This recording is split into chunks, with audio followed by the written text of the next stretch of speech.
Hello everyone, welcome to Aspire Academy. Today we are going to discuss about class 10th topic, that is our environment. This is a one shot video. So we are going to cover up all the details related to this chapter, that is our environment, within a short period of a time. So let's see what does the word or a term environment means. ठीक है, environment क्या है? Sum total of all the living and the non-living things that is surrounding us. ठीक है, जितने भी living organism हैं, आप बोल सकते हो जितने physical and the biological component हमारे पूरे सराउंडिंग के हैं, जो हमें सराउंड करते हैं, ये सारे आते हैं किसमें? Environment. So very nicely we can say कि environment can be defined as the physical and biological world. Physical and biological world where we live. ठीक है, सो इंटरैक्शन यहाँ पे एनवायरमेंट में इंटरैक्शन होता किनके बीच? लिविंग और नॉन लिविंग ऑर्गेनिज्म के बीच. ठीक है, so interaction between the plants, the animals and the abiotic factor. In this chapter we will come to know what does the term abiotic means. ठीक है, so environment has two major component. Environment में पूरे the two main important things are physical surrounding. ठीक है, और physical surrounding में क्या आता है? दीज इंक्लूड फिजिकल सराउंडिंग, मतलब ये लिविंग नहीं है, that means it is abiotic. ठीक है, abiotic that means they are non living. ठीक है, तो एबायोटिक कंपोनेंट हो गया. This physical surrounding are abiotic component of the environment. It include water, soil, temperature, humidity, rainfall, pressure, wind speed etcetera, all this things. अब आता है living organism. Living organism में क्या क्या आते हैं? They are the firstly they are the biotic component. ठीक है, तो लिविंग को क्या बोला जाता है? बायोटिक एनवायरनमेंट और the biotic component of the environment. इसमें आते हैं एनिमल्स, ह्यूमंस, माइक्रो ऑर्गेनिजम्स, जिस those are decomposers, bacteria, fungi, सारे इसी कैटेगरीज में आते हैं. वी ऑल आर लिविंग, चाहे इंसेक्ट हो, चाहे माइक्रो ऑर्गेनिज्म, बैक्टीरिया, फंगस, सारे क्या है? लिविंग ऑर्गेनिज्म में आ गए. एंड द फिजिकल सराउंडिंग जो कि एबायोटिक है, वो सब था टेम्परेचर, सनलाइट, ऑल. ठीक है, तो there is a interaction between living, this living, biotic and abiotic. पूरे एबायोटिक और बायोटिक कंपोनेंट के बीच में इंटरैक्शन चलता रहता है. Okay, so the environment comprises of both the physical surrounding and the living organism. Now, in the environment, ठीक है, in the environment, living organism has some of the connection between each other. कुछ ना कुछ interaction हमारे बीच चलता है, living और non living के बीच. ठीक है, both abiotic and the biotic factors or the biotic component interact with each other. Okay, so biotic में हमने क्या पढ़ा? Fungus, plants, animals, protista like amoeba, paramecium, archaebacteria. ठीक है, और सिंपली बैक्टीरिया, ये सारे आते हैं biotic component of the environment. Abiotic में soil, light, water, humidity, temperature, all this we have seen, तो ये सब एबायोटिक है. Okay, so now how does the waste material affect the whole environment? हमारे आसपास जितने भी वेस्ट जनरेट होते हैं और the waste that is generated by the human beings, ठीक है, व्हाट हैपेंड टू देम? क्या होता है उनके साथ? ठीक है, so firstly we can see कि हमारे आसपास जो वेस्ट मटेरियल होते हैं, they are of two types. One is biodegradable and the other is non-biodegradable. Okay, so simply we are classifying here types of the waste. They can be classified bio and non-biodegradable. So we produce various kind of the waste material and some waste material can be broken down. तो कुछ waste material है जो which can be broken down into simpler substance by the bacteria. कौन ये सब काम करता है? डिकम्पोजिशन का या ब्रेकडाउन का काम कौन करता है? बैक्टीरियाज. ठीक है, और saprophytes like decomposers and while other cannot. Okay, so कुछ waste जो है वो बैक्टीरियाज डिकम्पोज कर देते हैं, while the other waste cannot be decomposed. On that basis only this biodegradable and non-biodegradable waste are classified. ठीक है, जो डिकम्पोज हो सकते हैं वो बायोडिग्रेडेबल होंगे, जो नहीं डिकम्पोज हो रहा बैक्टीरियाज के through, they are non biodegradable. Okay, so now we'll see what is biodegradable waste material. What are biodegradable waste? Simply the waste that can be broken down, okay, और decompose. या तो आप उसको break down कर दो या तो decompose कर दो. किसकी मदद से? बैक्टीरिया की मदद से. ठीक है, so we are decomposing it into simple substance in the nature by the action of micro organism, that is the bacterias. ठीक है, तो बैक्टीरिया के मदद से हम लोग क्या कर रहे हैं, उसे डिकम्पोज करवा रहे हैं in due course of time. That means एक fix short period of time में the substance get broken down into more simpler substance, and those substance that can be decompose they are known as biodegradable, जो decompose हो सकता है। Okay, so biodegradable जो waste होते हैं they can be decomposed naturally as you are seeing in the figure. इसमें देख रहे हो जितने भी वेजिटेबल्स के पील्स है, ठीक है, और the waste part of the all the vegetables, fruits, okay, so these are being decompose naturally. सड़े गले चीज क्या है, they are being decompose naturally and they are becoming harmless to the human. Harmless बना रहा कौन, माइक्रो ऑर्गेनिज्म उन्हें harmless बना रहे हैं, ठीक है, and they are being harmless to the human and even the other organism, क्योंकि ये डिकम्पोज होके वापस सॉइल में मिक्सअप हो जा रहा है। For example dead plants and animal, ठीक है, चाहे वो डेड प्लांट्स हो चाहे वो एनिमल्स हो, एनिमल भी जब डेड हो जाते हैं, ठीक है, और even animal excreta, waste, dungs, okay, leather goods, leather के जितने भी गुड्स है, tea leaves, wool, paper, plant, ठीक है, ये सारे आते हैं बायोडिग्रेडेबल वेस्ट में। हे, जिसे हम पुआल बोलते हैं, and would, cotton, clothes, cardboard, all the seeds, fruits, grains, all are biodegradable waste. Okay, now we'll see what are non-biodegradable. Non-biodegradable are the waste that cannot be decomposed. ठीक है, they cannot be decomposed into simpler or the non-poisonous substance. मतलब ये decompose नहीं हो रहे, simpler form में divide नहीं हो रहे हैं और इन the nature, and degrade eight a very low और अ वेरी स्लो रेट। बहुत स्लो रेट होता है इनके डिकम्पोजिशन का, या तो डिकम्पोज नहीं करते हैं, अगर करते भी है तो at a very slow rate जो हम रिकॉग्नाइज भी नहीं कर सकते। So they are known as non biodegradable waste material.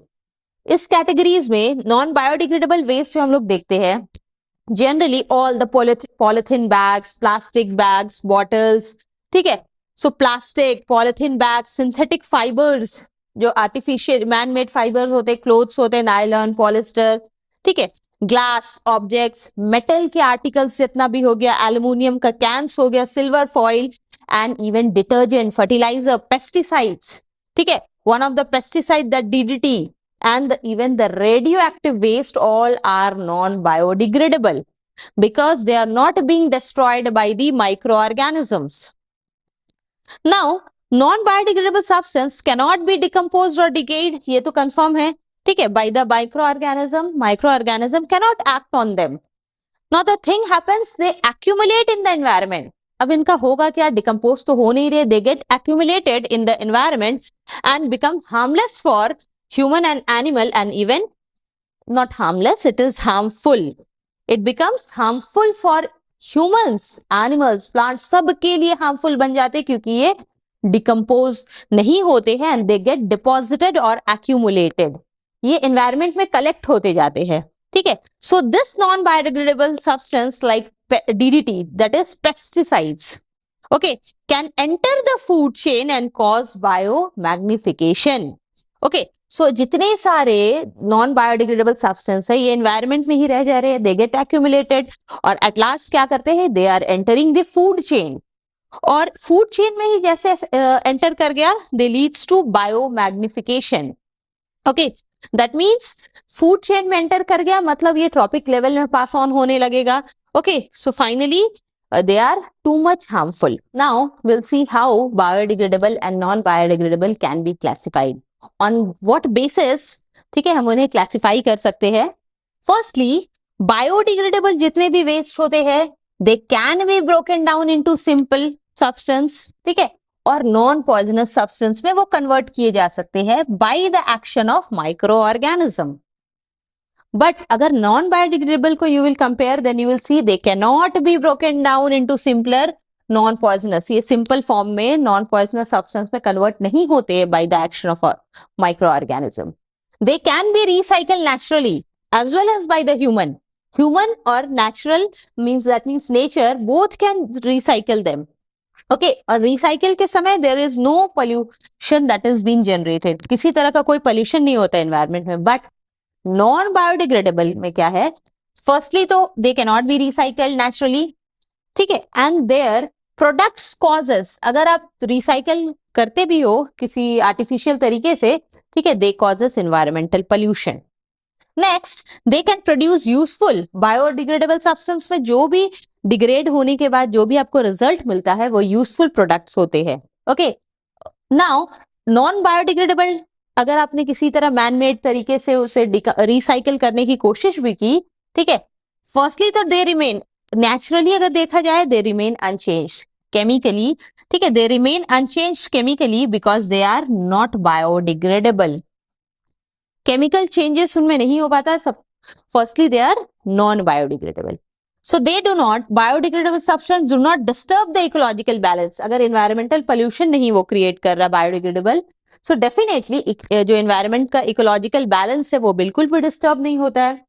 but non biodegradable substance they tend to disturb the ecological balance, पूरे environment का balance जो है वो disturb हो जाता है।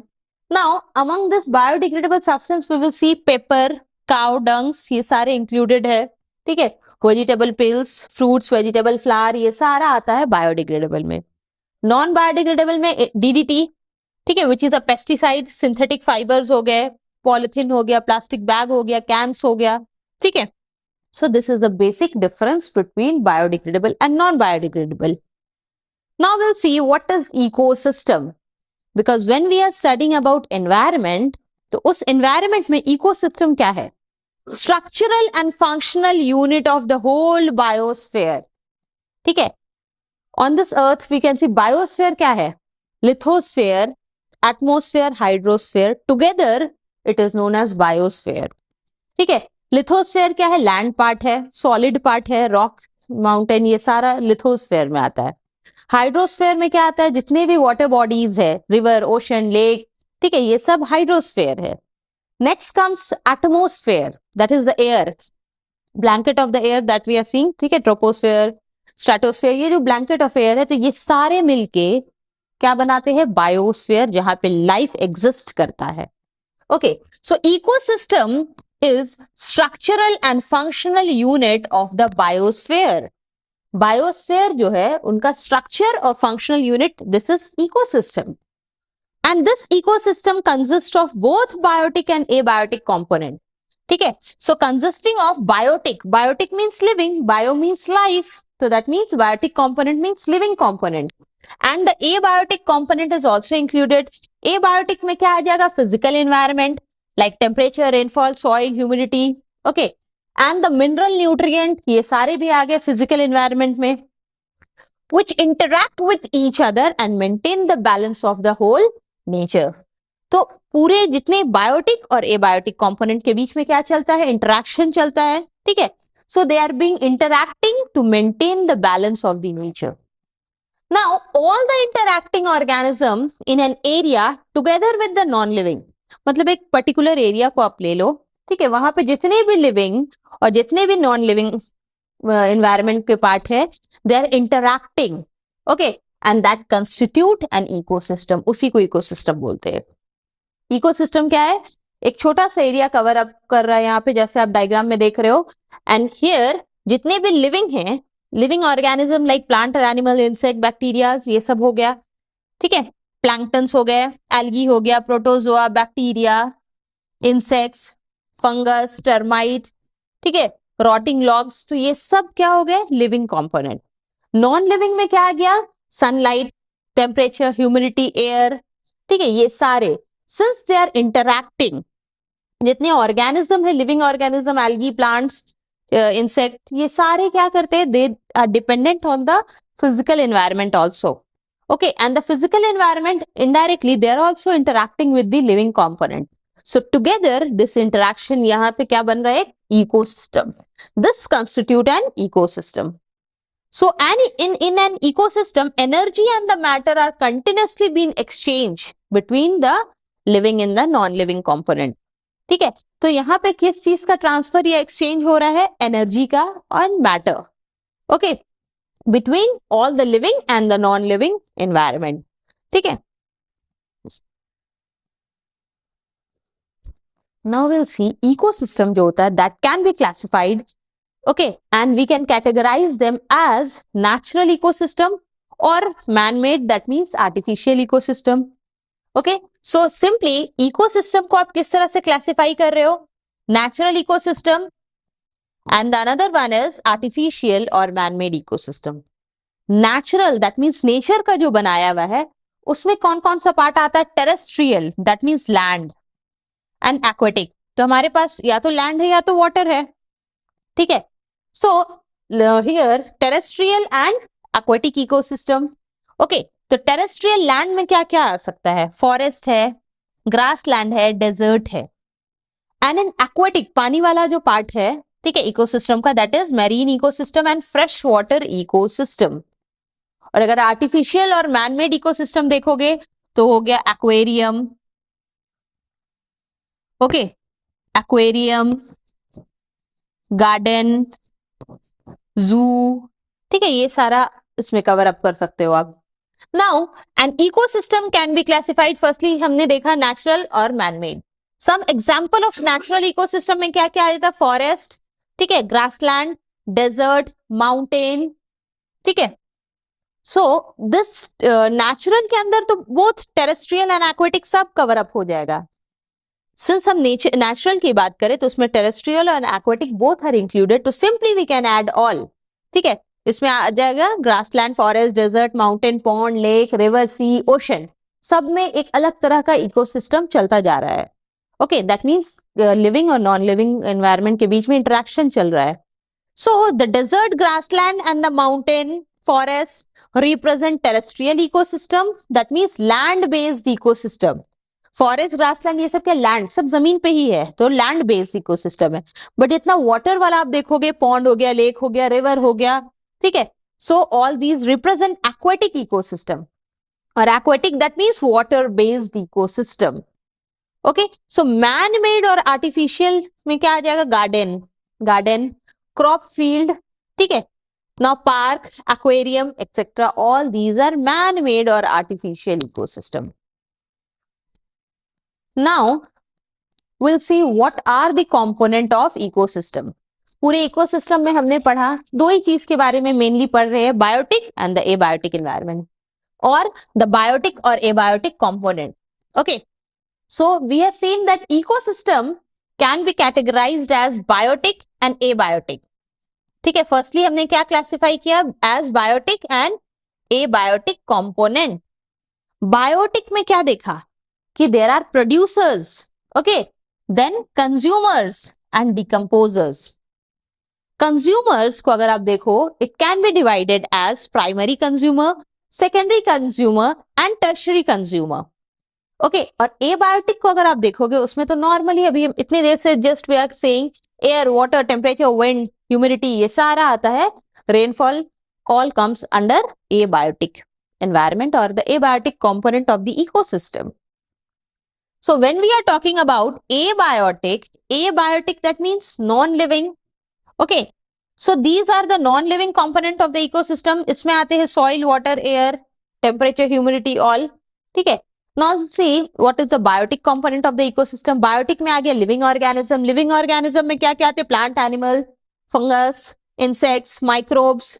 Okay, so all these are among biotic. Biotic means living component. Biotic में हमने और क्या देखा? Producers होगा, ठीक है. So producers are what? Green plants. Producers क्या होते हैं? Green plants. Decomposers कौन होते हैं? Microorganism. Microorganisms. And consumer are जितने भी एनिमल्स हो गए, और एनिमल्स में क्या क्या आ गया? Insects, humans, all.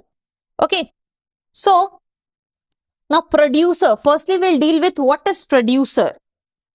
All green plant are known as producer. Why? Because they can prepare their food in with the help of sunlight, ठीक है, chlorophyll and the air and the water, ठीक है. So all the green plants and certain bacteria, green bacteria, ठीक है, now cyanobacteria which are able to synthesize their organic food, मतलब they can prepare food from the inorganic substance. Inorganic में क्या आ गया? sunlight हो गया, water हो गया, okay, from the inorganic substance in the presence of chlorophyll and sunlight, and this they are known as producer, क्योंकि वो अपना खाना खुद प्रोड्यूस कर सकते हैं by the process of photosynthesis, so they are the producer.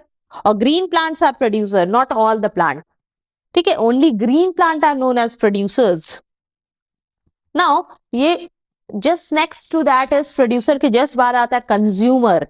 Consumer, that means they will use up by the food product or the organic substance that is prepared by the green plant. जो green plant बना रहे हैं उन्हें अब ये consume करेंगे consumers. So they are also known as heterotrophs. ठीक है, heterotrophs. Now they are the organism that feed on organic food prepared by autotrophs. So green plant they are known as autotrophs. Autotrophs बोलो, producer बोलो. Okay, so they are dependent on the food directly or on the other consumer. Now consumers को भी हम differentiate कर सकते हैं. Consumer किस level के consumer है? Primary, secondary, tertiary. Okay, so consumers are differentiated into 3 broad categories. Firstly, herbivores. Secondly, carnivores. And third, omnivores. उसके बाद आता है parasites भी है. ठीक है, consumer के categories में ही है. So herbivores नाम से ही समझ में आ रहा है, they feed on the herbs, the green plants. Okay, they obtain their food energy directly from the green plant. Okay, ये directly green plants को ही खा के अपना energy derive करते हैं. इसमें आ गया rabbit, mouse, squirrel, grasshopper. Okay, insect, goat, cattle, deer. Carnivores that means they will feed on herbivores. Carnivores क्या है? Flesh eating animals है, organism है. तो फ्लैश खाने वाले किसको खाएंगे? हर्बीवोर्स को खाएंगे. सो दे इंजेस्ट और प्रे अपॉन एनिमल्स, दूसरे एनिमल्स को खाएंगे. ओके, पिकॉक हो गया, लॉयन हो गया, टाइगर हो गया, these are carnivores. Omnivores means those who can feed both on plant and animal. Plants product भी खा सकते हैं, एनिमल्स प्रोडक्ट भी खा सकते हैं. Cockroach, humans, bear. पैरासाइट क्या है? Okay, so parasite are the organism that lives on other organism, दूसरे organism के बॉडी के ऊपर रह के या बॉडी के अंदर रह के वो अपना फूड डिराइव करते हैं. So parasites are the organism that live in or on, या तो अंदर रहेंगे बॉडी के, अगर बॉडी के अंदर है एंडोपैरासाइट, बॉडी के ऊपर है ectoparasite like lice, leech. Okay, and the other organism and get their nourishment मतलब जो उनका फूड का रिक्वायरमेंट है, ये nutrition. So they get from the host plant जिसके ऊपर वो ग्रो करते हैं या जिसमें वो रहते हैं. For example Plasmodium.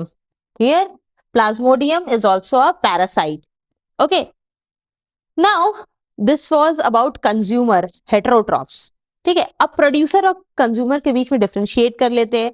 प्रोड्यूसर है, जैसे नाम से ही पता चल रहा है, they are producer, that means they can prepare their own food. And they are mostly the green plant. So they synthesize their own food by the process of photosynthesis. Producers के पास और क्या होता है? They contain chlorophyll. सिर्फ green plants ही producer कहलाएंगे. Only green plants. And they use sunlight, inorganic material like soil, water, temperature, and they are forming organic compound. Inorganic चीजों की मदद से वो क्या करता है? Organic food prepare कर सकते हैं. They are producers. अगर दूसरे साइड में कंज्यूमर्स को देखोगे, they can not synthesise their food on their own. तो हम लोग ह्यूमन बींग्स भी, we are consumer, we can not prepare their food by our own. Just we are dependent on green plants for our food. और the other consumers, दूसरे consumers पे भी और like animals product पे भी we are dependent. So they have no chlorophyll and they can not use sunlight to convert the inorganic substance to organic food में हम convert नहीं कर सकते. Instead they take organic material directly from the plants and indirectly from the other sources. Okay, now in this way we can see there is a major difference between producers and consumer. Producer autotrophs होते हैं, consumer heterotrophs होते हैं. Now decomposer, इसके बाद और क्या आता है?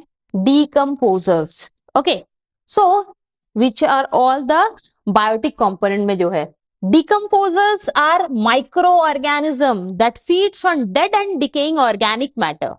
ठीक है, dead सड़े गले चीजों पे ही ग्रो करना इस microorganism decomposers का काम है.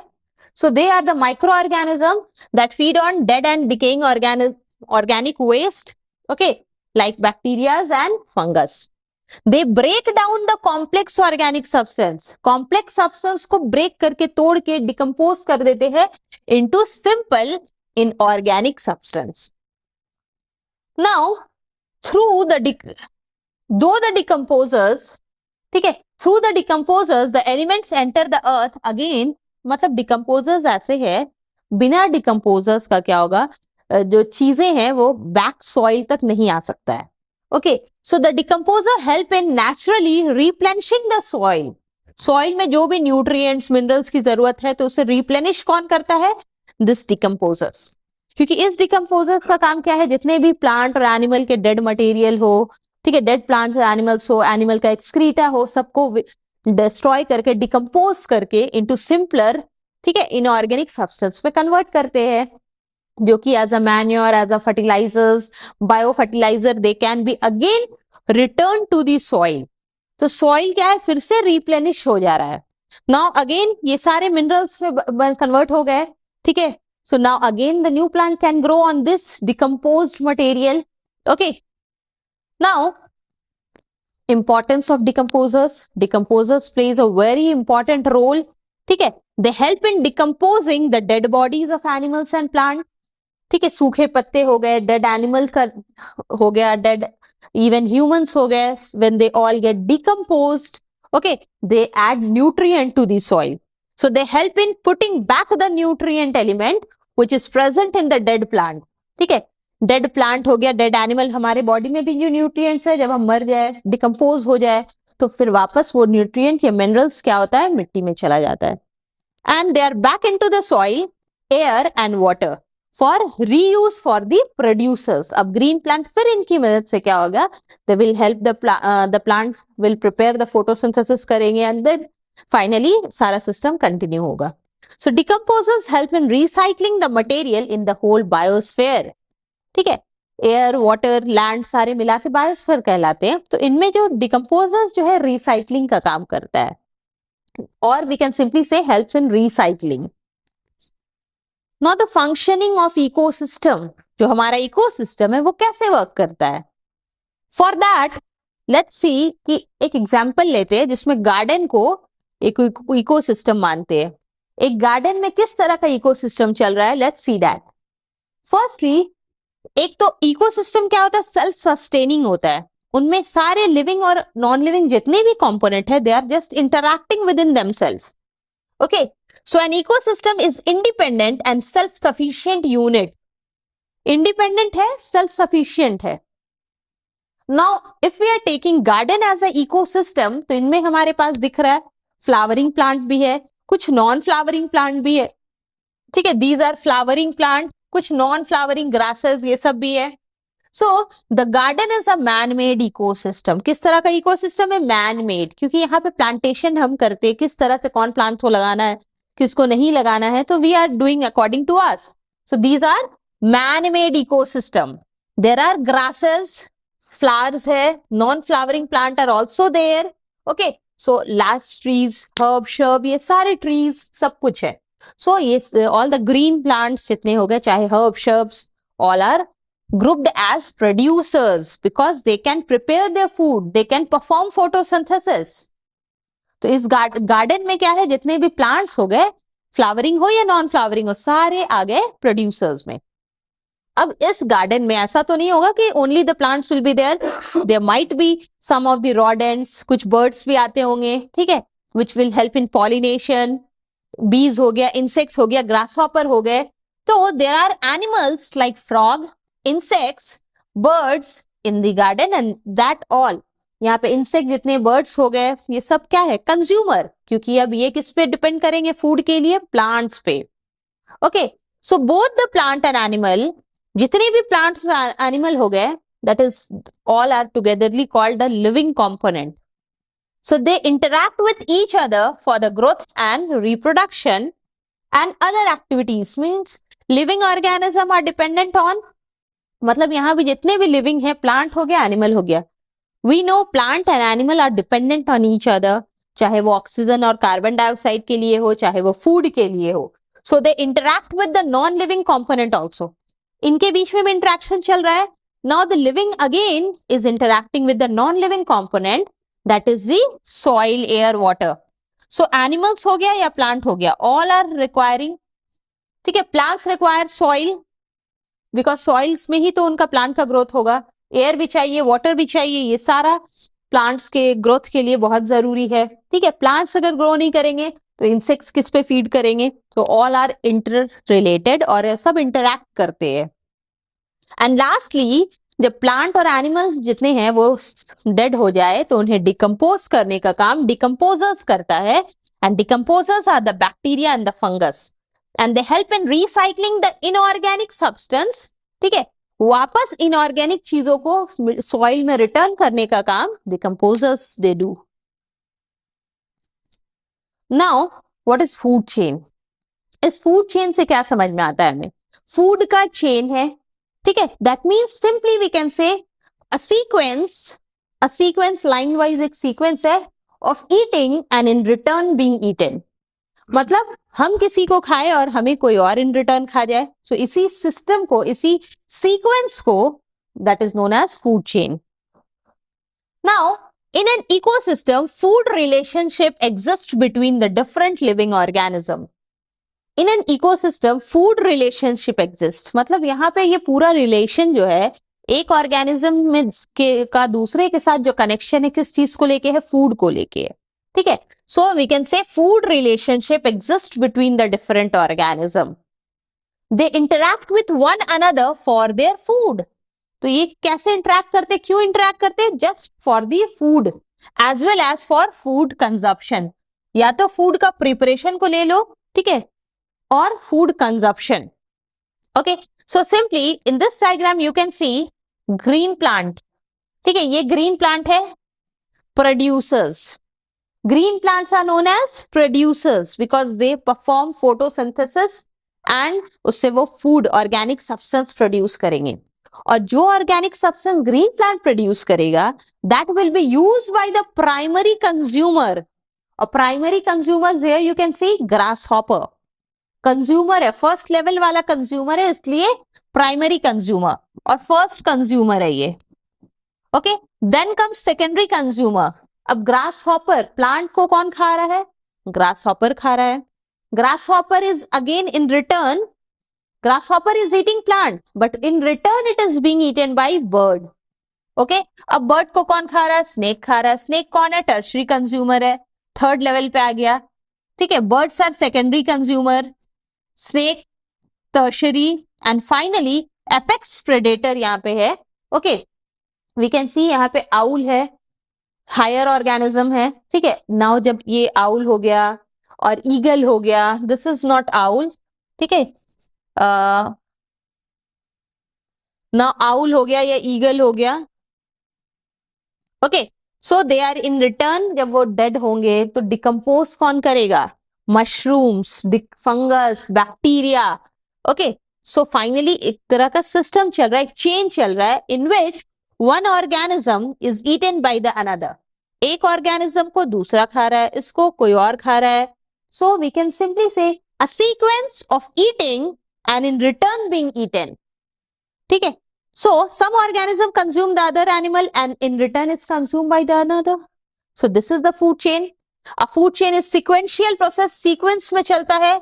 ऐसा नहीं है कि grasses को direct snake खा ले, ऐसा भी नहीं है कि grasses को directly the grass will be eaten by decomposers. No, एक chain चलता है. okay, अगर एक भी chain इसमें जो link है, ठीक है, in this chain if one of the consumer also get remove तो पूरा डिस्टर्ब हो जाएगा हमारा इकोसिस्टम का बैलेंस. ओके, मान लो अगर ये पूरे जो फूड चेन से अगर डिकम्पोजर्स को हटा दिया जाए, ठीक है, डिकम्पोजर्स अगर ना हो तो क्या होगा? When the higher organism like eagle, ठीक है, दे विल डाई, तो उन्हें कौन डिकम्पोज करेगा? How the things, the nutrient और the minerals will return to the soil. ठीक है, तो अगर सॉइल को न्यूट्रिएंट वापस ना मिले तो उसमें फिर ग्रोथ नहीं हो पाएगा, plant will not grow. Plant नहीं ग्रो करेगा तो हर्बीवोर्स और the primary consumer will die. Primary consumer ना होंगे तो secondary consumer will not get the food, so ultimately they will also die. तो if one of the trophic level को भी अगर रिमूव कर दिया जाए, so whole environment balance will get disturbed. Now in a food chain transfer of the energy take place यूनिडायरेक्शन. ऐसा नहीं कि कोई भी किसी को भी खा सकता, नो, इट इज यूनिडायरेक्शन, सिर्फ एक डायरेक्शन में ये चल रहा है. ओके, ग्रास हॉपर से स्टार्ट हो रहा है, just you can C upward, सिर्फ एक डायरेक्शन में है. कहीं भी आप देख रहे हो एरो बैकवर्ड डायरेक्शन में आपको नहीं दिख रहा है. So it is a uni direction और वन वे वाला पाथ है ये. So all the food chain begin with green plant. तो फूड चेन कभी भी आपको याद रखना है कि स्टार्ट किससे होता है, ग्रासेस और the green plant, and and at, we can simply say decomposer spend, yes, higher like higher consumer, tertiary consumer पे भी एंड कर सकते हैं, बिकॉज उसके बाद तो डेफिनेटली डिकम्पोजर्स ही होंगे. So food chain begins with the green plant or the grasses. Since green plants are autotrophs, they are able to convert the solar energy into the chemical energy. Sun के light को convert करके वो food में convert कर रहा है, मतलब chemical energy में convert करने के capable है only the green plants. Okay. Now the study of the food chain से क्या होता है, हमें क्या मिलेगा? It will help us to know the interaction. कौन ऑर्गेनिज्म किससे जुड़ा है, किससे लिंक्ड है डायरेक्टली और इनडायरेक्टली. सो ये हमें पता चलता है इस फूड चेन से. Okay, so different organism living in the habitat. Habitat is a place where we live, ठीक है. So and also the dependence, किस तरह से कौन किस ऑर्गेनिज्म किस पे डिपेंडेंट है, ये सब हमें देखने मिलता है. कैसा इंटरेक्शन हो रहा है, ये सब जान सकते हैं with the help of this food chain. ठीक है, on the basis of food habit, just हमने अभी फूड चेन का डायग्राम देखा जिसमें plant is eating bye insect like grass hopper. Grass hopper को कौन खा रहा है, आगे बर्ड्स खा रहे हैं. तो plant will represent producer. P for plant, P for producer. Producer क्या है, ऑटोट्रॉप्स है. इंसेक्ट हो गया, इंसेक्ट में बहुत कुछ हो सकता है, ग्रास हॉपर हो सकता है, कैटरपिलर हो सकता है. सो ग्रास हॉपर, कैटरपिलर, ठीक है, ये सब क्या हो गए, हर्बीवोर्स. और हर्बीवोर्स में डियर भी आ सकता है, काउ, बफेलो, गोट, ऑल. ठीक है, ऑल दैट मीन्स हर्बीवोर्स वाले को ही आप ले सकते हो. And finally small birds feeding on caterpillar, जो छोटे एक बर्ड देखा हमने, ठीक है, which is feeding on the caterpillar और grasshopper. So they represent carnivores, वो दूसरे का फ्लैश खा रहे हैं. बट जो कैटरपिलर था या ग्रास हॉपर था, वो तो प्लांट खा रहा था. ठीक है, इट वॉज ईटिंग प्लांट, तो प्लांट खा रहे, तब हर्बीवोर्स. एनिमल को खा रहे हो तो carnivores. Okay, so the food chain is very essential because it help us to know which organism is eating whom. So some example of the food chain. पहला देखते हैं हम लोग food chain operating in forest. तो हम लोग will visit forest, जंगल में चलते हैं, वहां पे किस तरह का सिस्टम चलता है, कौन किसको खाता है. ग्रीन प्लांट हो गया प्रोड्यूसर, ठीक है, ग्रीन प्लांट प्रोड्यूसर है. डियर क्या हो गया, herbivores, because this deer will eat herb. So deer is herbivores. Tiger is what, carnivores. तो हर्बीवोर्स को और क्या बोल सकते हैं, प्राइमरी कंज्यूमर. ठीक है, हर्बीवोर्स एंड दिस कार्निवोर्स. तो herbivores are primary consumer, okay, and this carnivores are secondary consumer. So green plant represent the producer and green plant क्या है, फर्स्ट ट्रॉपिक लेवल है. Deer is showing second trophic level. So the green plant represent the first tropic level and they synthesize their own food, okay, and they are eaten up by the deer. अब इस plant को कौन खा रहा है, deer. deer को कौन खा रहा है, tiger. So this represent herbivores. Herbivores are also known as primary consumer. और कंज्यूमर की अगर बात करें तो ये प्राइमरी कंज्यूमर है, लेकिन अगर ट्रॉपिक लेवल की आप बात करते हो तो this is second trophic level and this is third trophic level. Tiger वाला पार्ट आप देख रहे हो, थर्ड ट्रॉपिक लेवल है. Okay, so deer in return is consume by tiger. और टाइगर क्या है, कार्निवोर्स है, मतलब सेकेंडरी कंज्यूमर है, means third trophic level it is. Next, a food chain operating in the grassland. अभी हमने देखा फॉरेस्ट में किस तरह से फूड चेन चलता है. Now this is a grassland. Okay, grassland में अगर आप चले जाते हो तो there is a food chain which is 4 step में भी हो सकता है. ठीक है, 4 स्टेप में कैसे होगा, फर्स्टली ग्रीन प्लांट्स होंगे प्रोड्यूसर्स. ओके, ना ग्रास हॉपर हो गया प्राइमरी कंज्यूमर, अगेन फ्रॉग हो गया secondary consumer, snake will be tertiary consumer. तो फर्स्ट ट्रॉपिक लेवल हो गया producer, second trophic level grass hopper, third trophic level is secondary consumer, and fourth tropic level, okay, this is fourth tropic level.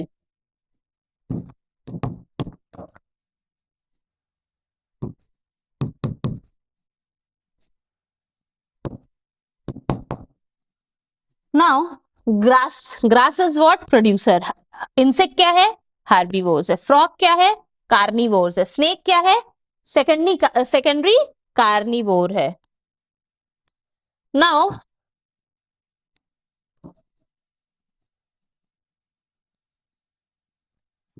next we will see a food chain. Again, this is also the grassland ecosystem, but here the 5-level grassland ecosystem it is. It is of 5 level. ठीक है, तो पहला level में आप क्या देख रहे हो? Grasses, they are known as the producers. और फर्स्ट ट्रॉपिक लेवल, ये फर्स्ट ट्रॉपिक लेवल है. ठीक है, then primary consumer that is grass hopper, secondary consumer frog, tertiary consumer snake, and apex consumer यहाँ पे hawk. Again last that is decomposer, और उसमें आगे बैक्टीरिया फंगस जो इस डेड बॉडी को अब क्या करेंगे? डिकम्पोज कर देंगे. ठीक है, सो ग्रीन प्लांट हो गया consumer, green plant are producer not consumer, insects are herbivores, frogs are carnivore, snake secondary carnivore, second level वाला कार्निवोर है यहाँ पे, और टॉप कार्निवोर इज ईगल. ठीक है, तो this green plant is producer. ये ग्रीन प्लांट जो हमने पढ़ा ये तो प्रोड्यूसर था, एंड ये सारे जो आप देख रहे हो ये सब कंज्यूमर है. सो पूरे बायोटिक कंपोनेंट में क्या है? एक तो प्रोड्यूसर है. ठीक है, फर्स्ट वन इज प्रोड्यूसर जिसने प्रिपेयर किया फूड, और सारे primary consumer, secondary consumer, tertiary और टॉप कंज्यूमर बोलो, लेकिन सारे अल्टीमेटली क्या है? कंज्यूमर है. And the last one is decomposer. ठीक है, third is decomposer. Okay, so this is the grassland ecosystem. 5 level पे है, इससे पहले हमने 4 लेवल देखा था. Okay, now let's see one another food chain which is operating in an aquatic ecosystem. हमने grassland ecosystem के बारे में पढ़ा. ठीक है, now this is aquatic ecosystem. पानी में भी, ठीक है, in the water medium also there is an ecosystem जो continuously जिनमें living beings and the non-living environment is interacting. Okay, so in an aquatic ecosystem what happen? Phytoplanktons क्या होते हैं? ठीक है, these are the microscopic and aquatic plants. ये phytoplankton, plankton means plants, and here zooplanktons means, okay, तो phyto means plant हो गया और zoo means animal हो गया. तो plants और animal, aquatic plants, aquatic animals. Okay, so in aquatic food chain planktons are involved. Okay, so planktons, they are the microscopic organism freely floating on the surface of the water. So they are floating on the surface of the water. Either you can see them, since we are talking about aquatic environment or the aquatic ecosystem, so it can be seen in the pond, lake, river, ocean. Okay, so in all these places we can see कि there is aquatic ecosystem. So planktons जो होते हैं, they are the microscopic organism, means ऐसे organism, ऐसे plants या ऐसे animals which cannot be seen without the microscope. So we can classify these planktons into 2 categories. ठीक है, 2 types में बांट सकते हैं. पहला हो गया phytoplanktons and the another is zooplankton. Phyto क्या है? Phytoplanktons क्या है? They are the microscopic organism, but what? Microscopic plants है. Okay, और zooplanktons जो है, they are the microscopic aquatic animals. So zoo means animal and phyto that is plants. So since we have seen phytoplankton जो सिर्फ planktons है, in which both are included, so they are found floating on the surface of the water. So again, अगर plants आपको मिल रहे हैं, they are floating on the surface of water, so they are the phytoplanktons. अगर कुछ organisms है, कुछ animals float कर रहे हैं surface of the water पे, so they are the zooplanktons. So phytoplanktons क्या है? Since they are plants, So phytoplanktons act as producers. ये प्रोड्यूस करते food, so they are producers. Okay, and zooplanktons क्या हो गया तब? They are consumer. Okay, so simply we can say they are consumer. So they are found, zooplanktons भी क्या होते हैं? They are found freely floating on the surface of the water and they feed on these phytoplanktons. तो since ये क्या है? Consumer है, ठीक है, so they are feeding on this phytoplanktons. ये छोटे माइक्रोस्कोपिक प्लांट के ऊपर फीड करते हैं. For example protozoans. Okay, protozoa जितने हैं दे आर दी कंज्यूमर, या आप बोल सकते हो they are zooplankton. So in an aquatic food chain, ठीक है, just now we have seen aquatic ecosystem. जो aquatic ecosystem है वहां भी एक फूड चेन चल रहा है, ठीक है, there is a food chain which is being maintained. So in the aquatic food chain में we are seeing that phytoplanktons, okay, they act as a producer. Phytoplanktons, that is algae, ठीक है, they are acting as a producer. Green है इसलिए they are acting as a producer. And zooplanktons, they feed on this phytoplanktons, and they since they are feeding on the phytoplankton, they are the consumer. So the food chain operating in an aquatic ecosystem, aquatic that means we can say pond, lake, river, ocean. Now algae are green, so producer hai ye. Okay, so they can prepare their own food. Now again, next step, the second level, you can see herbivore hai jo yahan pe, they are protozoans. So protozoan, they will eat algae. Now protozoans are being eaten by small fish. Small fish ko kisko khata hai? Large fish ko. So in this fourth step, we can see the food chain can be completed in the aquatic medium. Okay, algae is eaten by protozoan. The protozoans will eat small fish. Small fish kise khayenge? Large fishes ko. So this is a food chain in the aquatic environment. Now another aquatic food chain we can see. जहाँ पे ये 4 level में complete हो रहा है. This will be completed in 5. Algae, which are phytoplanktons. Phytoplanktons से मतलब ये plants है, producer है. So they are eaten by protozoan. Protozoans are zooplanktons. They are again acting as a herbivore because they are eating algae. Now protozoans are being eaten by fish. Fish will act as a carnivore. Fish को कौन खाता है? Squid.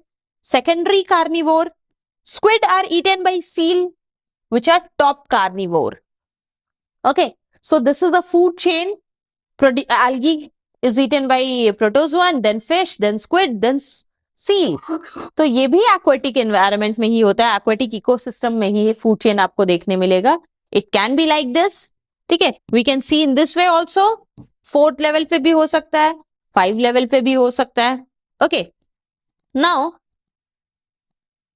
let's see what is the significance of food chain. क्यों जरूरी है ये food chain and what is the importance of this? So we can see the study of the food chain help us to understand the food relationship between the organism.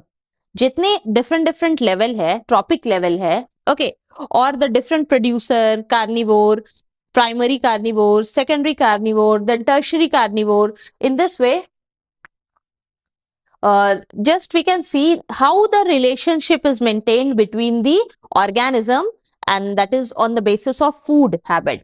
Okay, so understanding the food relationship and the interaction among the various level or the organism in an ecosystem, that we can see by studying the food chain. The food chain transfer the energy. Food chain में क्या होता है? Energy transfer होता है because one organism is eating the another organism. Okay, the food chain transfer energy and even materials among various living component of the ecosystem. Okay, and the food chain gives dynamicity to an ecosystem or biosphere. Okay, so now we'll see कि कैसे बहुत सारे food chain जब जुड़ जाते हैं तो क्या बनाता है. ठीक है, what we can see, that is food web. Okay, now the various food chain, बहुत सारे food chain अगर interlink कर दिया जाए, so we can see कि जो linkage है उससे आपको देखने मिलेगा food web.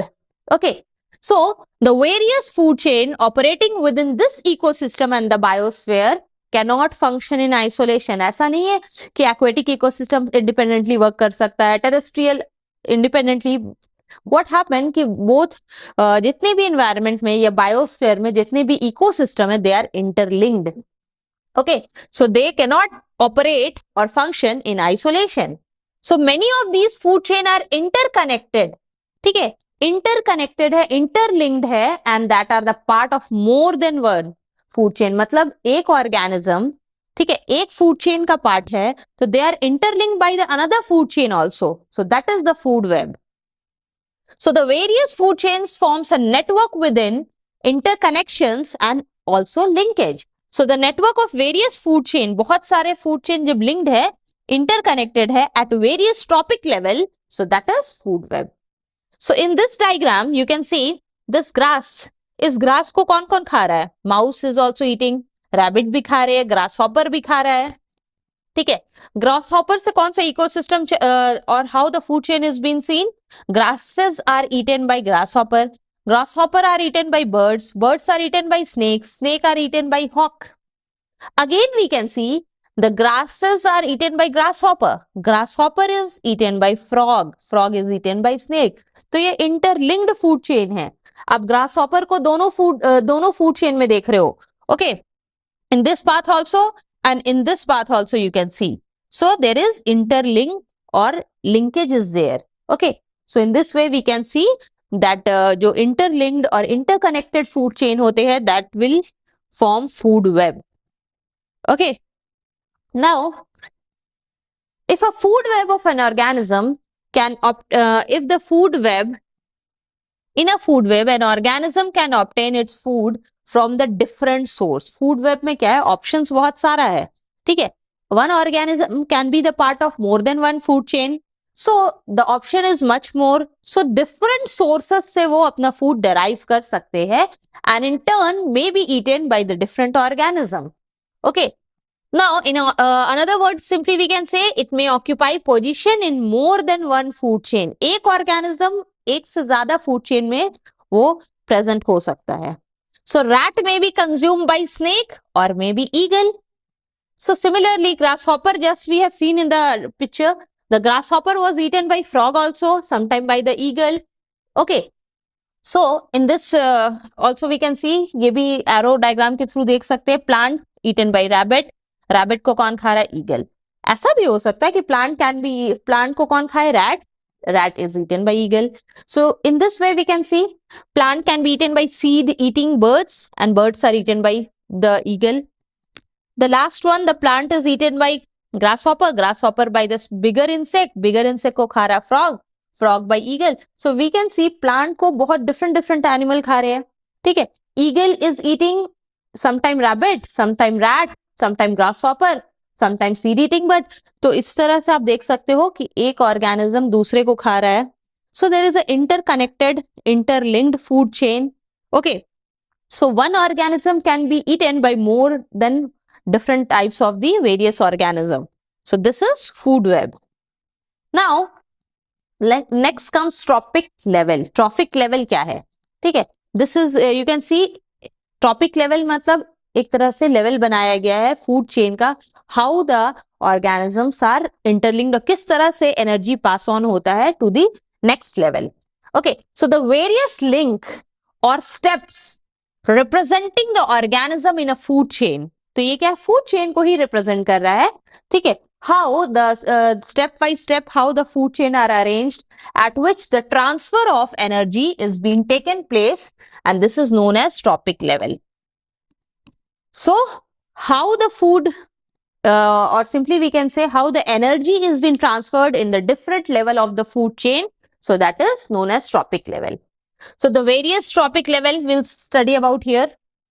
Okay, producer green plants, ठीक है, are eaten by primary consumer insect. Primary consumer को कौन खाता है? Secondary consumer. Secondary consumer is eaten by tertiary, tertiary by quaternary. That means ये जो पहला है ये first trophic level है. First trophic level, this is the second trophic level, this is the third trophic level, fourth and fifth.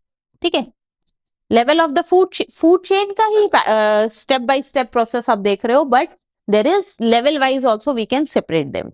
So the plant or the producer fix the solar energy. The plant what they are having? They can perform photosynthesis by the help of, since they are having chlorophyll, और they are also fixing the sunlight. sun से जो energy मिल रहा है, solar energy, they are converting it into chemical energy. So the plant or the producer fixes the solar energy and provide it for the consumer. अब ये sunlight को absorb करने का and उससे photosynthesis करने का जो capacity है सारे organism में नहीं है, except the producer, that is the green plant. So only the green plant can do this. So this work, ठीक है, this solar energy fixation work is played by, this role is played by the producer or the green plant, and this green plant constitute the first trophic level. They are coming under the first trophic level. Then herbivores, ठीक है, जो herbs खा रहे हैं. So herbivores, they are, herbivores तो है ही है, साथ ही साथ they are the primary consumer, forms the second trophic level, and the secondary consumer, they will act as a, they will third trophic level में आ गया. इस तरह से same way we can go. Okay, rat, insect, rabbit, deer, सारे क्या है? herbivores है. Okay, snake, lizard, all are what? They are carnivores. Carnivores कहाँ पे आ गया? Secondary consumer. Okay, so herbivores are being eaten by whom? By the carnivores. Okay, so third trophic level. So in this way we can see different trophic level are there. तो ये level किस चीज का है? किस चीज को step wise sequence में दिखा रहा है? फूड चेन को दिखाया जा रहा है. Now the larger carnivores, the top carnivores or the tertiary carnivores feed on the small carnivore. Just again come back, secondary carnivore, okay, that means frog. Here they are eaten by snake, and snake को भी कौन खा रहा है? eagle. तो वो और ऊपर टॉप लेवल के कार्निवोर है और सिंपली टॉप कंज्यूमर है. Okay, so in this way we can see larger carnivore और टॉप कार्निवोर और टर्शरी कंज्यूमर भी सिंपली बोल सकते हैं, which feed on the small carnivore, अपने से छोटे वाले ऑर्गेनिज्म को खा रहे हैं. So third trophic level constitute the, trophic level is third and constitute the, here we can see the fourth trophic level. Okay, so larger carnivore or the top carnivore is there. Then tertiary consumer भी है, ठीक है, which feed on small carnivores को खाते हैं. small carnivore को जो खा रहा है, so they are small वाले तो third हो गए. okay, but they are eaten by the top one, or top one is the fourth trophic level.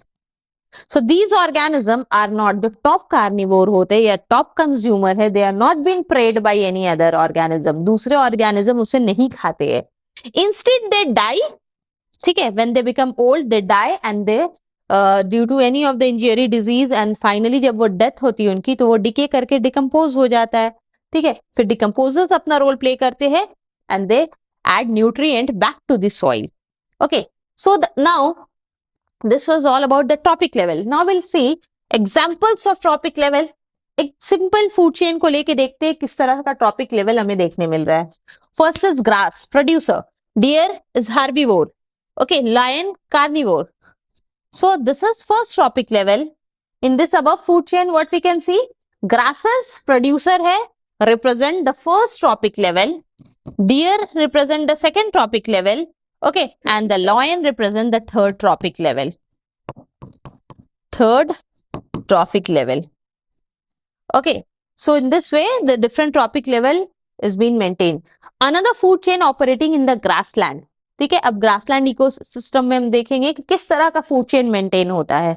Okay, grass eaten by insect. Insect को कौन खा रहा? फ्रॉग. Frog, eagle. ईगल,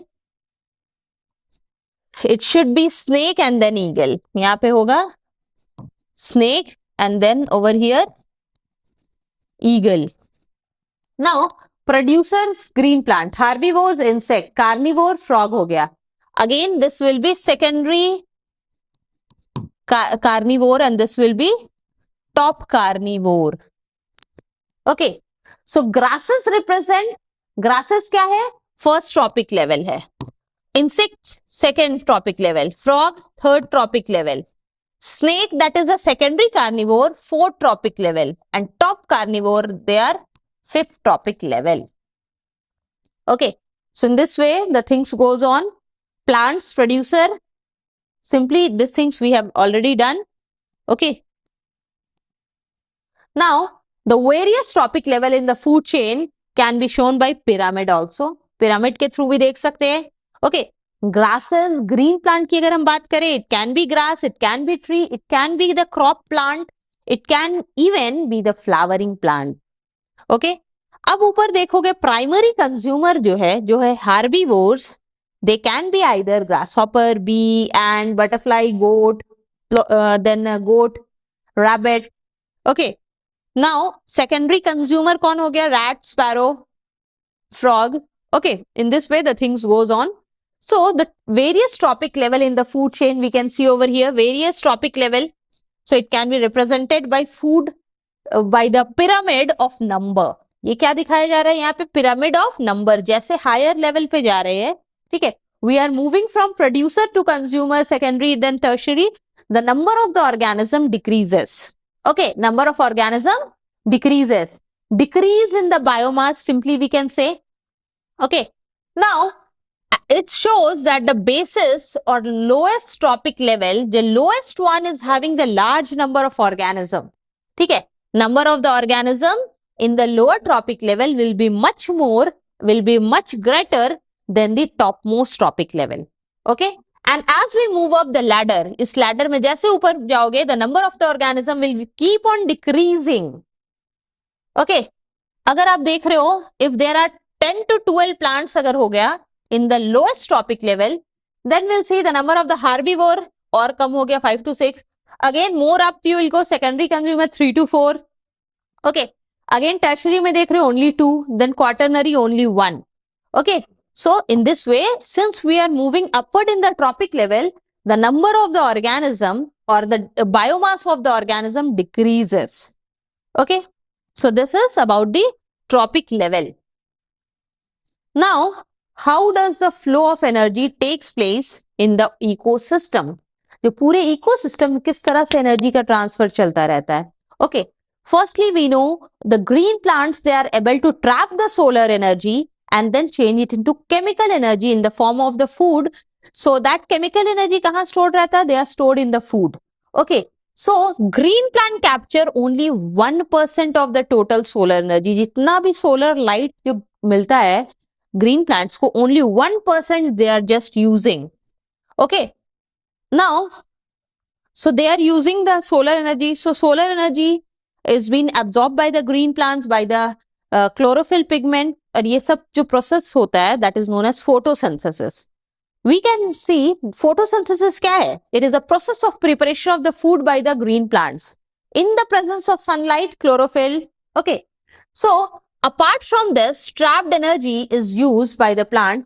तो कुछ energy, 1% जो energy sun से मिला plant को, so they are using it for its metabolic function and performing all the activities of their body. And some of the energy is released as a heat in the atmosphere. कुछ तो waste हो गया, atmosphere में चला गया.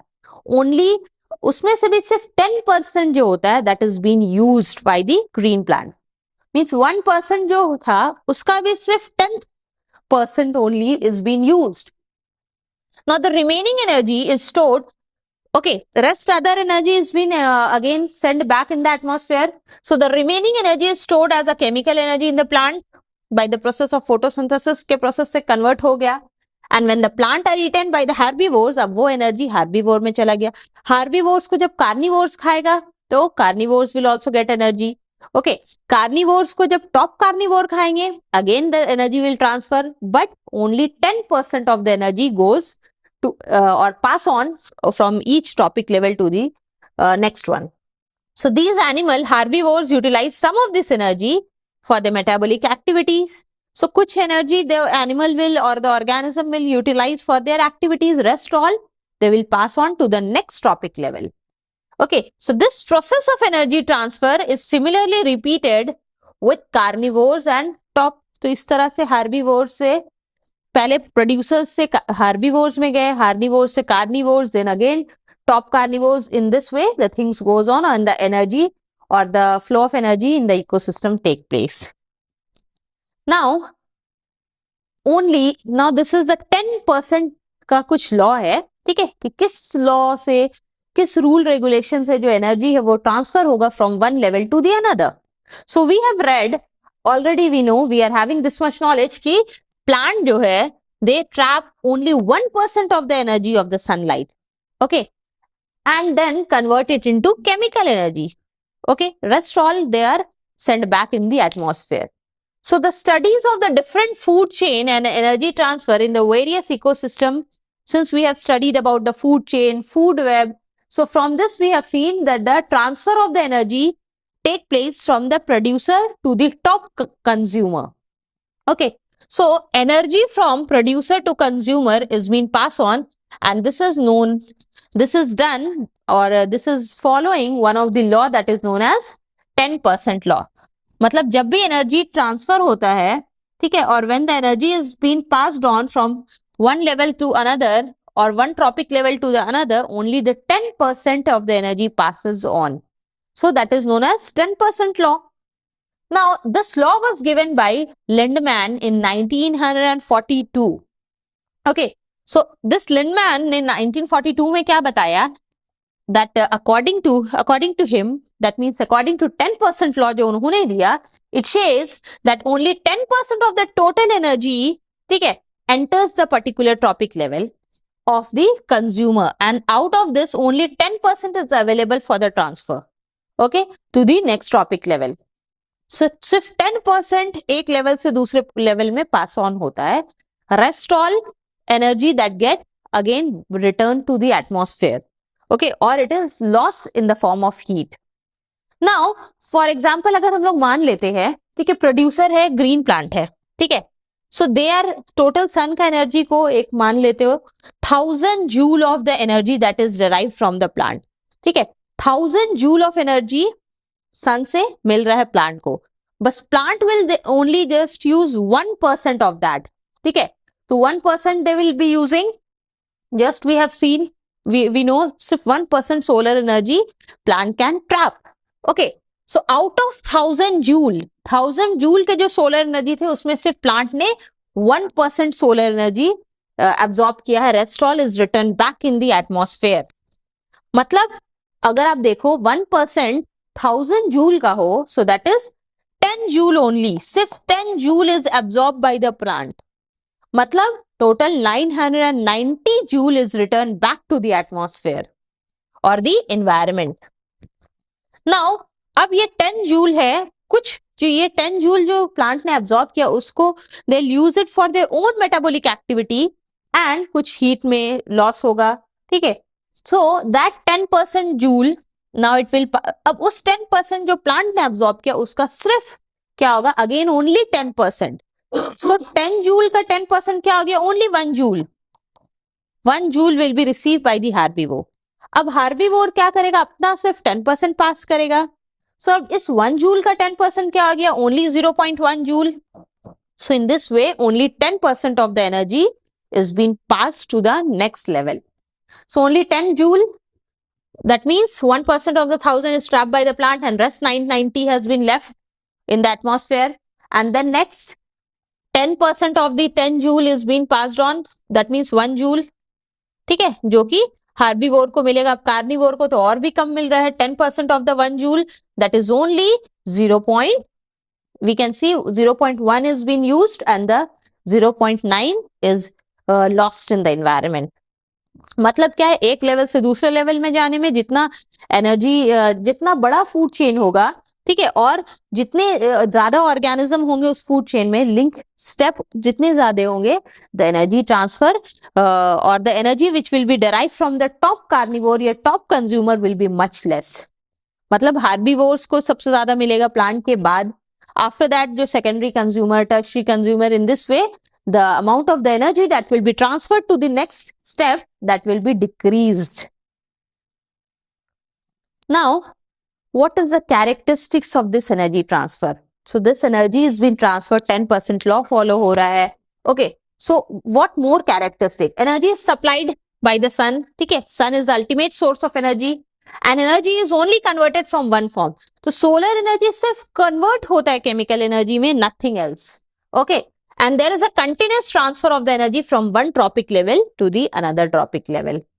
So this is known as the flow of energy. और ये एक ट्रॉपिक लेवल से दूसरे में जो ट्रैवल होता है, that is unidirectional, सिर्फ एक डायरेक्शन में.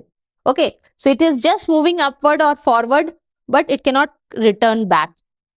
So at each tropic level, some of the energy is utilized by the organism for their growth, development, metabolic activities, and rest others are just returned back.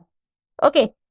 And each tropic level, some amount of the energy is lost due to respiration and metabolic activities, which goes into the environment. And thus, at each tropic level, the amount of energy available, okay, is less than that available from the previous. तो जितना आप tropic level ऊपर बढ़ते जाओगे, the amount of the energy will decrease, okay, from the previous level. पहले वाले level से और कम होता जाएगा जितना आप ऊपर बढ़ोगे tropic level में. Now, how do toxic chemical enter the food chain? ठीक है, we have studied about the food chain, food web, but ऐसा भी हमने देखा बहुत सारे aquatic organisms और even land animals also, ठीक है, ज्यादातर aquatic organism they are being affected too much by the chemicals. Okay, and from where this chemical comes in the food chain, कहाँ से आता है? Okay, so there is a term that is known as biomagnification.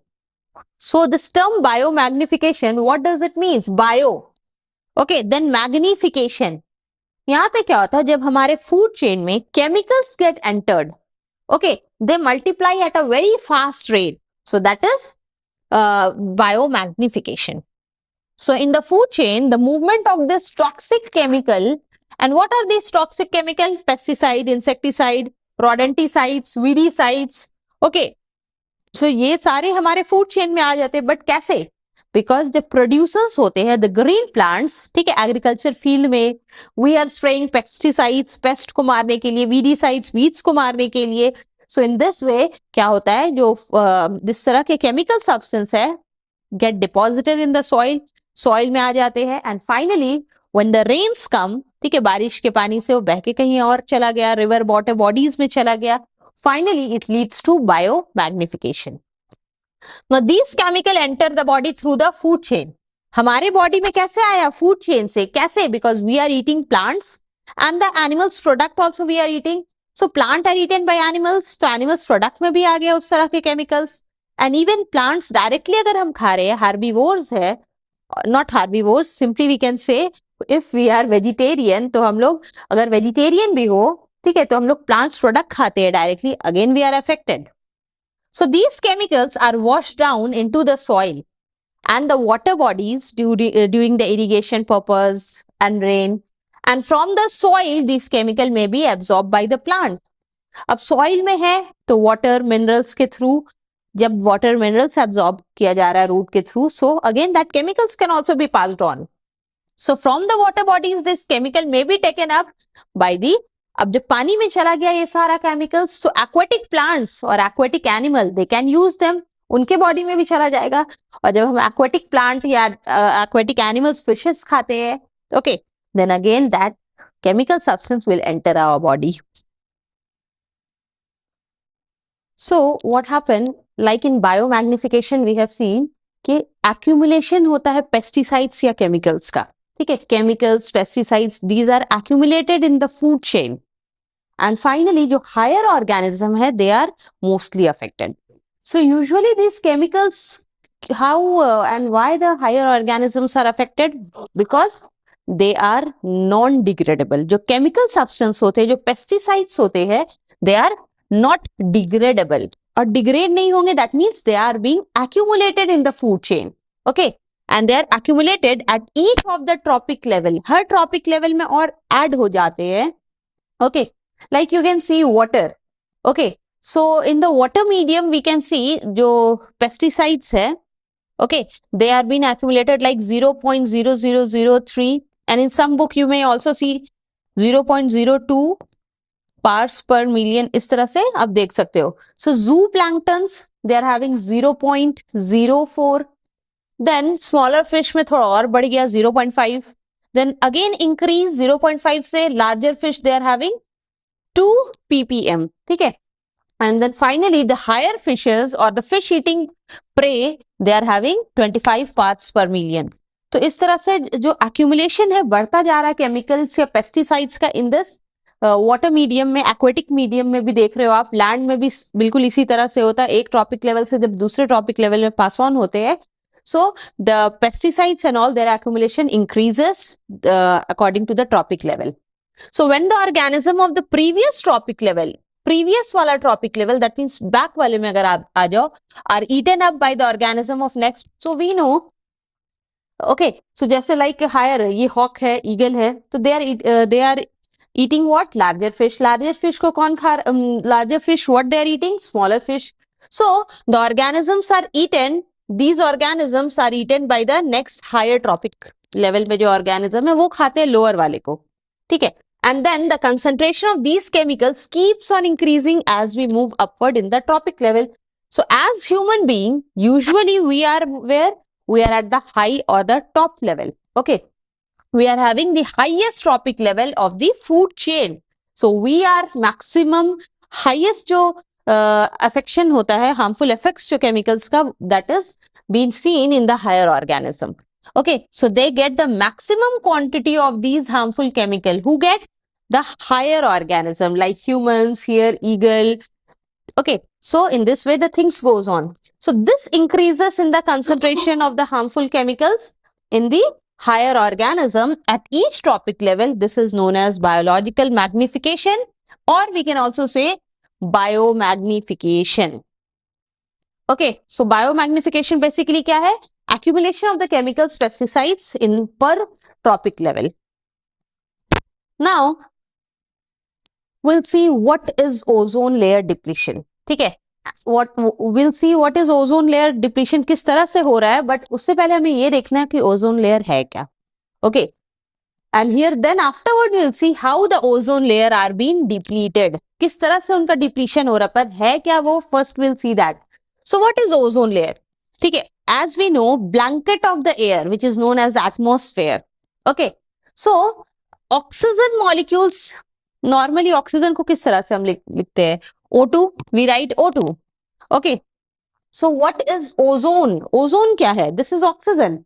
Oxygen के साथ जब एक oxygen molecules के साथ when one of the oxygen atom get added, so finally हमें क्या result मिलता है? O3, which is known as ozone. So we should know कि जो हमारा earth surface है, it is covered by the layer of the atmosphere, blanket of air, which is known as atmosphere. So सबसे closest layer है, that is troposphere. After that stratosphere, mesosphere. In this way all the spheres are there, ठीक है. तो stratosphere से just ऊपर, troposphere के just ऊपर कौन सा है?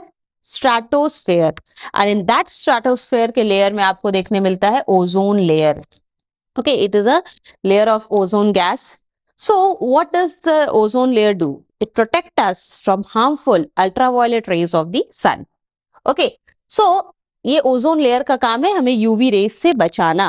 अर्थ में जितने भी ऑर्गेनिजम्स है, so they are protected by this ozone layer. But few research से पता ये चल रहा है कि ozone layer day by day it is becoming thin. Okay, और जो उनका काम है हमें यूवी रेस से बचाना, that is not done properly. Okay, so now will C oxygen molecules has 2 atom. यहाँ पे आप देख रहे हो O2 है and it is represented by O2. Oxygen is necessary for respiration. We know without this oxygen, the life cannot exist on this earth. Okay. So on the other hand, ozone molecules contain O3. Okay. That means 3 atoms of oxygen and it is represented by O3. And it is poisonous gas if inhaled. So this is very useful. Ye gas हमें, it is useful, but this is harmful or poisonous. ठीक है. Now it forms a layer in the upper atmosphere, ठीक है, that is ozone layer, and absorbs the harmful UV radiation. Ozone जो है वो absorb करता है UV rays को, but okay, and it is thus very important for the life on the earth. तो ये protection का काम कर रहा है, but it is useful as it protect us. So it prevent the harmful UV rays from the earth from reaching the earth. Okay. But वैसे अगर देखा जाए तो ये गैस पॉइजनस है. Now how is ozone form? किस तरह से बनता है? Ozone is formed in the upper atmosphere. Upper atmosphere stratosphere में बनता है bye the action of the UV radiation on the oxygen gas. Okay, so like you can C in this UV rays break up the oxygen molecule. Okay, so sunlight से, sun से जो UV rays आ रहा है oxygen molecules को तोड़ देता है. Oxygen molecules get broken down, they get break, okay, and O2 molecules and oxygen क्या हो जाएगा, टूट के 2 ऑक्सीजन एटम में डिवाइड हो जाता है, 2 oxygen. Okay, so oxygen is formed in the upper atmosphere and by the action of UV rays के वजह से वो ब्रेक करते हैं and dissociate होके क्या ऑक्सीजन के सेपरेट एटम्स बन जाएंगे. Okay, and into the free atmosphere it will be seen as a oxygen atoms. So the free oxygen atom now it is very reactive. ये ऑक्सीजन जो अब सेपरेट हो गया, मॉलिक्यूलर फॉर्म से हट के एटॉमिक फॉर्म में आ गया, now it is very reactive. Now this oxygen का एक सिंगल वाला जो एटम आप देख रहे हो, अब ये ऑक्सीजन मॉलिक्यूल्स के साथ जुड़ जाएगा and it will leads in the formation of O3. Okay, the separate oxygen atom when combined with oxygen molecule it will form O3. Okay, and which is known as ozone. Now ozone layer depletion के साथ क्या connection है इस ozone hole का? Why we are saying ozone hole? Okay, so एक research से क्या पता चला, in 1980, okay, it has been reported and found that amount of the ozone in the earth's atmosphere has dropped sharply. Okay, ozone का जो amount है atmosphere में वो थोड़ा कम होता जा रहा है, and it was also found that the ozone layer in the Antarctica region, ठीक है, Antarctic region was depleting. Antarctic के साइड में क्या हो गया, ओजोन का जो गैस है वो कम होता जा रहा है, लीडिंग टू ओजोन होल. तो रियली में ओजोन कोई होल नहीं है, जस्ट जो ओजोन का लेयर है वो पतला होता जा रहा है. ओके, ओजोन गैस का जो लेयर है स्ट्रेटोस्फेयर में दैट इज बिकमिंग थिनिंग, वो थिन होता जा रहा है, पतला होता जा रहा है. एंड अब क्या हो रहा है, यूवी रेज आसानी से, ओजोन सिंस लेयर पतला हो गया, इजीली अर्थ सरफेस तक यूवी रेज आ जा रहा है. ओके, उसी को लोग बोलते हैं we are just saying ozone hole, but really there is no hole, just the thinning of the layer of the ozone layer. So in 1993 about 70% of the ozone layer in Antarctic region was destroyed. तो ये Antarctic के area में जो देखा गया कि 70% जो ozone layer का जो पार्ट था वो डिस्ट्रॉय हो गया है. डिस्ट्रॉय हो जाना दैट मीन्स वो हमें यूवी रेज से प्रोटेक्ट नहीं कर पाएगा. So all the harmful UV rays will enter the earth's surface. Now, what causes this ozone? अब ये क्यों हो रहा है? Why it is happening? So there are various of the reason, okay, that we use in our daily life, जिसके वजह से ये ozone layer deplete हो रहा है. Okay, and which causes ozone layer depletion. So this ozone layer depletion जिस वजह से हो रही, जिन substance से हो रही है, so they are known as ozone depleting substance. In short, ODS. Means इसी सब्सटेंस की वजह से ओजोन लेयर का डिप्लीशन हो रहा है. The first and the most important thing is chlorofluorocarbon. ठीक है, chlorofluorocarbon which is commonly known as CFC. These are mainly synthetic chemicals है which is leading to ozone layer depletion. Okay, ये generally कहाँ present होता है, fire extinguisher में आप देख सकते हो. This CFC gas is been found. Refrigerator, yes, AC, air condition, ठीक है, एयर कंडीशनर, AC, एरोसोल के स्प्रे में ये CFC गैस, ठीक है, which is being found and it is destroying the whole ozone layer. Now CFC when released in the air react with ozone gas. तो CFC जब air में release होंगे, okay, it react with ozone gas, O3 के साथ react करता है and it destroy it. ठीक है, तो CFC जब ओजोन के साथ रिएक्ट करता है तो क्या करता है, it destroys ozone layer. ठीक है, and destroy this ozone layer. Now this chlorofluorocarbon is very very harmful. Why? Because it is not allowing the ozone layer to protect us. मतलब उसी की वजह से क्या हो रहा है, यूवी रेज से हम बच नहीं पा रहे. So what are the effects? अब ओजोन लेयर अगर हमें प्रोटेक्ट नहीं कर पा रहा है यूवी रेज से, so what will happen? So what are the effect of ozone layer depletion? क्या क्या problems होंगे? So in the upper atmosphere, ozone is like a cover. Ozone क्या है? एक layer है, ठीक है, ozone gas का, which protect us from harmful rays. So it protect us by screening the dangerous UV radiation from the sun. Without ozone shield there will be mainly affect the living organism, हमारे cells, हमारे tissues affected होंगे. Okay, diseases बहुत सारे human beings में देखा जा सकता है. सो UV radiation can cause skin cancer भी होता है. ठीक है, cataract, skin cancer, dimming of eyesight weak हो जाता है. Immune system also mal function because of this UV radiation. अगर हमारा बॉडी ज्यादा से ज्यादा यूवी रेडिएशन के कॉन्टैक्ट में आए, so these are the various diseases which we can suffer from. Mutation, even हमारे जीन्स में भी म्यूटेशन हो सकते हैं because of this UV radiation. So normally okay, so this UV rays क्या है, हार्मफुल है. And the most important cataract जो बहुत कॉमनली देखा गया है, and skin disease, skin cancer, it is very common because of this ozone layer depletion. Now how can we protect the ozone layer from being depleted, किस तरह से बचा सकते हैं? So in 1987 UN, united nation environmental programme, UNEP, ठीक है, had an agreement to freeze CFC को पूरी तरह से बैन या रोकने की कोशिश की गई प्रोडक्शन इन 1986. मतलब एक साल के अंदर CFC का जो प्रोडक्शन है वो कम से कम या पूरी तरह से फ्रीज कर दिया जाए, ये यूएनईपी ने डिसाइड किया. Okay, so it at our individual level also we should stop the use of aerosol spray. Aerosol के स्प्रे हो गए, उससे बचना चाहिए because it is just depleting our ozone layer. And if we are just, सिर्फ इस aerosol से नहीं, रेफ्रिजरेटर एंड एसी, ये सारे चीजों से भी हमें थोड़ा कम से कम यूज करना है. So it is now mandatory not to use CFC in the refrigerator throughout the world. CFCs use नहीं करना है रेफ्रिजरेटर में बिकॉज मोस्टली जो मेजर इफेक्ट हो रहा है इसी रेफ्रिजरेटर एसी से हो रहा है, because they are just CFC is found over there, but आजकल रेफ्रिजरेटर्स आर मेड जिसमें CFC नहीं होना चाहिए. Okay, so it should be mandatory, it has been become mandatory in the whole world कि ये CFC का यूज नहीं होना चाहिए रेफ्रिजरेटर में. Okay, same for the AC. Now ये हो गया हमारा यूवी रेज से प्रोटेक्शन किस तरह से हमें ओजोन लेयर प्रोटेक्ट करता है. Now managing the garbage we produce. That means we are human. Day by day, our population is increasing. Okay, so this large number of the waste product जो बन रहे हैं, how it has to be disposed? किस तरह से उन्हें dump करना है? How can we help the people to manage everything? ठीक है? So managing the garbage we produce, how? So with the improper, अगर improvement हो, ठीक है?